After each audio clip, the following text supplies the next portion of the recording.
right, here we go. Intro paragraph, 3 parts. You have your attention grabber or hook, you have the preview or walk down, and you have the thesis statement. All right, let's go. So you want to start your introduction paragraph with an attention grabber. Grab my attention. So the key thing here is show me, don't tell me. A lot of you guys are just telling me, right? Here's an example. Columbus is a villain in this persuasive essay. The cries of the Tano natives could be heard throughout the island. The women screamed while being raped by the Spanish, while others cried out in pain as their hands or arms were being severed by the Spanish conquerors.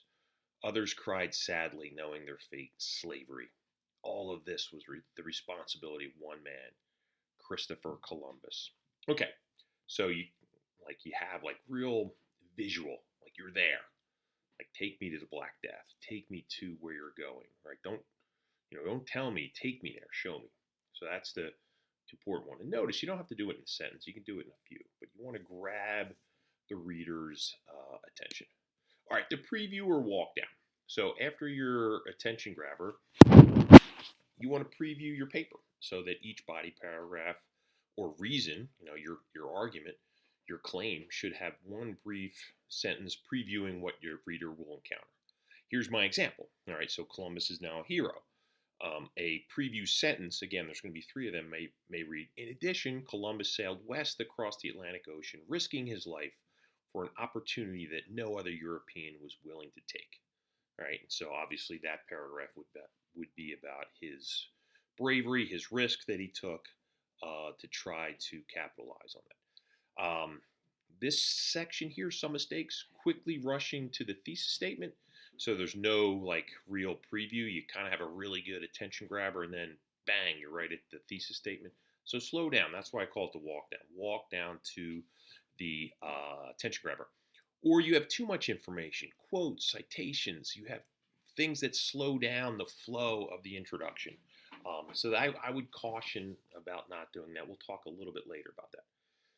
And finally, your thesis statement. Your introduction paragraph should conclude with your thesis statement. This is your claim. This is what you will be attempting to prove with your persuasive essay.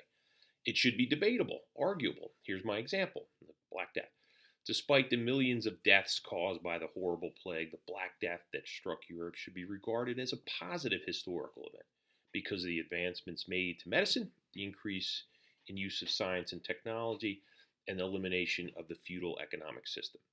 So it's all there. My first body paragraph will be about medical advances. Second will be about increase in science and technology. And finally, it'll be more of an economic argument, the end of the feudal system.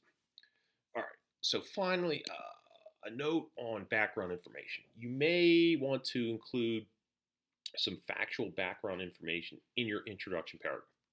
I would include a separate paragraph on this information after the intro paragraph. Why? I want the intro paragraph to flow, to move smoothly towards your thesis statement. If you start to cite sources or have a quote in your intro, I believe it disrupts that flow. And much like a trial, a second paragraph of factual background information could be like stipulated facts. So stuff that everyone agrees. Again, no argument.